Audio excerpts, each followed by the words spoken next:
Algebraic classes. अब देखते हैं आज हम प्रेजेंट कॉन्टिन्यूअस टेंस।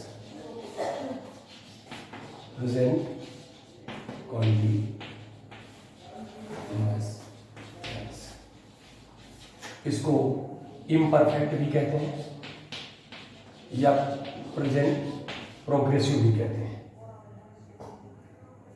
इसका यूज बहुत ज़्यादा होता है और इस टेंस में आप देखेंगे कि कोई भी काम जो शुरू हो चुका है वो अब तक चल रहा होता है, इसीलिए इसको प्रेजेंट प्रोग्रेसिव भी कहते हैं। हमको इसके सेंटेंस को पढ़ने के बाद ये मालूम नहीं होता है कि काम कब शुरू हुआ था और कब खत्म हुआ, लेकिन ये जरूर पता होता है कि अभी ये वर्क प्रोग्रेस में है, अभी काम चल रहा है।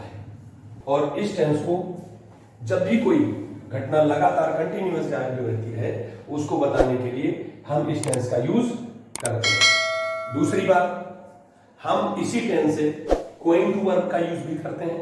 गोइंग टू वर्ब का यूज करके भी सेंटेंस बनाते हैं और वो सेंटेंस भी इसी टेंस से रिलेटेड होते हैं। छोटा सा स्ट्रक्चर हर बार की तरह देखते हैं। Subject plus is am are verb की फर्स्ट फॉर्म और इसमें आईएनजी, इसके बाद ऑब्जेक्ट और plus other.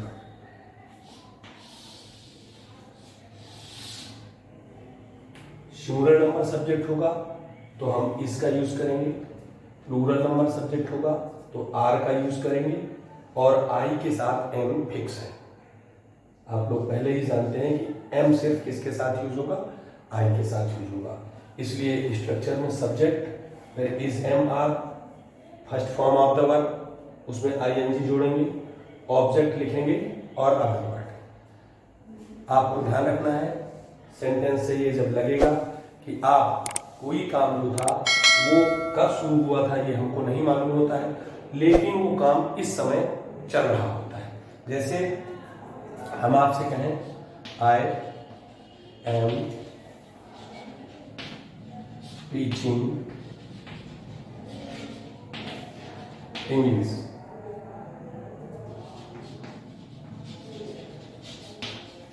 Students are learning their lessons. They are playing cricket.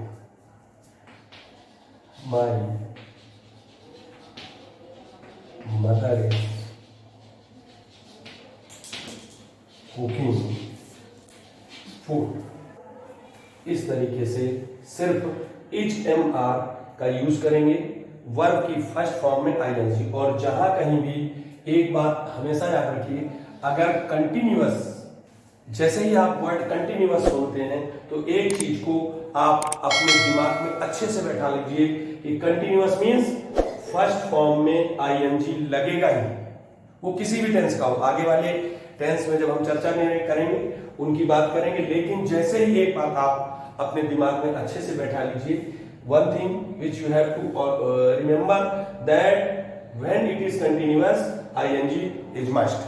Verb की फर्स्ट फॉर्म में आईएनजी जरूर लगेगी अगर ये कंटिन्यूअस किसी भी टेंस में कंटिन्यूअस वर्ड आ जाता है। या आप ये समझ लीजिए कि अगर आईएनजी लगा हुआ है तो वो सेंटेंस किससे होगा, किसी भी कंटिन्यूअस टेंस का। और आईएनजी हमेशा वर्ब की फर्स्ट फॉर्म में आपको जोड़ना है। इसमें भी ऐसा हो सकता है कि थोड़ा सा अपने को घुमाने के लिए वो सेकंड फॉर्म थर्ड फॉर्म लिख दें और उसमें आईएनजी लगाकर सेंटेंस को दिया जा सकता है। और यह ऐसा भी हो सकता है कि इसमें ज्यादातर चूंकि वर्ब से रिलेटेड ही एरर्स आती हैं, तो यह भी हो सकता है कि वो इसमें जो जिस सब्जेक्ट के साथ जो वर्ब लग रही हो उससे वो चीज न देकर वो उसमें भी अलग टाइप से थोड़ा सा डिफरेंट टाइप में दे सकता है, जो आप आसानी से देख सकते हैं। जो मैंने आपको पहले बताया है कि आप आई के साथ एम लगाएंगे, है ना, ये सिंगुलर के साथ इज जो लगेगा ये सिंगुलर ये आई के साथ और ये प्लूरल नंबर ये सब्जेक्ट के साथ, ये प्लूरल नंबर सब्जेक्ट के साथ और ये आई जो है ये सिंगुलर नंबर सब्जेक्ट के साथ यूज होता है। यानी ही सी इट या कोई नाउन है तो सिंगुलर नंबर का है, उसमें हम इच का प्रयोग करेंगे, और जो प्लूरल नंबर सब्जेक्ट होगा उसमें हम आर का यूज करेंगे। वर्ब की फर्स्ट फॉर्म में हम आईएनजी लगाएंगे और इच एम आर ये अपने को ये बताते हैं कंटिन्यूअस है और वर्क जो है, जो काम जो है वो अभी भी जारी है, अभी भी काम चल रहा है। अगर आप इसके नेगेटिव सेंटेंस को देखते हैं तो वही बात हम पहले जो बता चुके हैं, बार बार लिखते नहीं है, वो हम ये बता रहे हैं कि हेल्पिंग वर्ब के बाद आपको नॉट का यूज करना है। नॉट कहाँ लगाना है? हेल्पिंग वर्ब के बाद। जैसे he is not running, they are not playing, we are not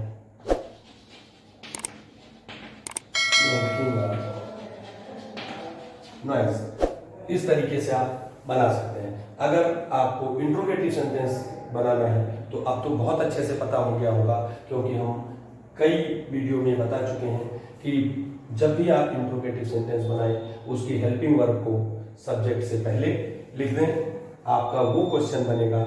इस तरीके का क्वेश्चन सेंटेंस इंट्रोगेटिव बन जाएगा और ऐसे बने हुए इंट्रोगेटिव सेंटेंस को इन्वर्टेड क्वेश्चन कहते हैं। जब स्वयं प्रश्नवाचक शब्द आ जाता है तो उसको अगर अपने को ऐसा आ गया है कि बीच में क्या, क्यों, कैसे, कब, कहाँ, कोई भी प्रश्नवाचक वर्ड जो है वो अगर वाक्य के बीच में आता है तो हम सबसे पहले उसकी अंग्रेजी बनाते हैं जब हम हिंदी से इंग्लिश ट्रांसलेट कर रहे हैं, है ना। अदरवाइज अपने को सिर्फ देखना है कि एरर कैसे पकड़ पाएंगे, तो उसके लिए आपको हमने पहले बता दिया स्ट्रक्चर ये होता है। हेल्पिंग वर्ब को इसके पहले रख देंगे, इंट्रोगेटिव बन जाएगा। अगर WH वर्ड होगा तो उससे पहले भी हम रख देंगे, उसको उससे भी पहले रख देते हैं तो वो स्ट्रक्चर पूरा हो जाता है। और उसी को ध्यान में रखते हुए हम कोशिश करते हैं कि हम सेंटेंस की एरर को पकड़ें। इसमें एक गोइंग टू वर्ब का यूज भी किया जाता है। जैसे आप सोचें कि आपने कहा आई एम गोइंग टू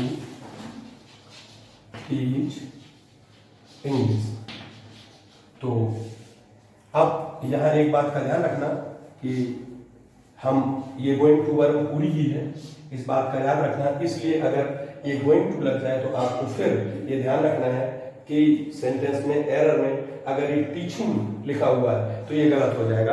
और इसलिए आपको गोइंग टू के बाद हमेशा वर्ब की, ये इंफिनिटिव होता है टू, तो टू के बाद हमेशा हम वर्ब की फर्स्ट फॉर्म का यूज करते हैं। तो इस गोइंग टू वर्ब से भी हम इस तरीके के सेंटेंस को बना सकते हैं। अब ये भी इजी सेंटेंस है, बहुत आसान है और लोग बोलने में इसका बहुत ज्यादा यूज करते हैं, बहुत ज्यादा यूज होता है। बस एक बात आपको ध्यान रखनी है कि अब हम आईएनजी लगाना सीखेंगे। कंटिन्यूअस मींस क्या होता है कि अपने को आईएनजी लगाना है। अगर प्रेजेंट में है तो उसकी हेल्पिंग वर्ब देखेंगे, इज एम आर है, पास्ट में कोई दूसरी होगी, फ्यूचर में दूसरी। लेकिन जब कभी हम कंटिन्यूअस की सिर्फ बात करेंगे तो ये आपको समझ लेना है कि इंग फॉर्म का यूज करना है उसमें। इज गोइंग टू इंक ए, तो गोइंग टू के बाद वर्ब की फर्स्ट फॉर्म यूज करना है। इस तरीके के भी सेंटेंस इससे बनाए जाते हैं। कुछ और सेंटेंस जो है वो हम आपको जब एक्सरसाइज कराएंगे एक साथ तो और बताएंगे। बस अभी सिर्फ आपको जो इतनी बात जो मैं आपको बताना चाह रहा हूँ, बहुत शॉर्ट में सारे टेंसेस के बारे में जो मैं अब तक बता चुका हूँ, जो बता रहा हूँ, वो सिर्फ ये है कि जब तक आपके दिमाग में ये चीज सेट नहीं होगी तब तक आप एरर को पकड़ नहीं पाएंगे। इसलिए आप पहले फंडामेंटल जो है उसका मेन पॉइंट है वो ये है कि आपके अंदर ये फार्मूला सेट हो जाना चाहिए। उसके बाद आप आसानी के साथ, फिर तो छोटी मोटी चेंज होती है, कहीं आईएनजी लगना, कहीं वर्ब नहीं, कहीं यस सीरियस, कहीं डूडर, इस तरीके की चीजें हैं जिनको आसानी के साथ धीरे धीरे अलग करके हम लोग सीखते जाएंगे। बस एक चीज है, हम यहाँ चूंकि आपको कम सेंटेंस बताते हैं, हम बाद में सारे सेंटेंस लेंगे, एक साथ लेंगे और ये देखेंगे कि आप लोग कितने सॉल्व कर पाते हो, कैसे कर पाते हो। अभी तो सिर्फ मेरा मकसद ये था, सिर्फ एक चीज है कि आपके अंदर ये फार्मूला जरूर सेट होना चाहिए। फिर मैं आपको बता दूं, अगर आप सब्सक्रिप्शन लेना चाहते हैं मात्र 10 रुपए में, ओनली 10 रुपीज, और फोर्थ क्लास से लेकर 12th क्लास तक CBSE बोर्ड, तो पर डे 10 रुपए के हिसाब से 3750 रुपए उसकी ईयरली फीस है। और आप उसको SSPL जो है इसके थ्रू आप कर सकते हैं, और इसके लिए भी आप फ्यूचर ब्राइट क्लासेस से आप कांटेक्ट कर सकते हैं। Thank you.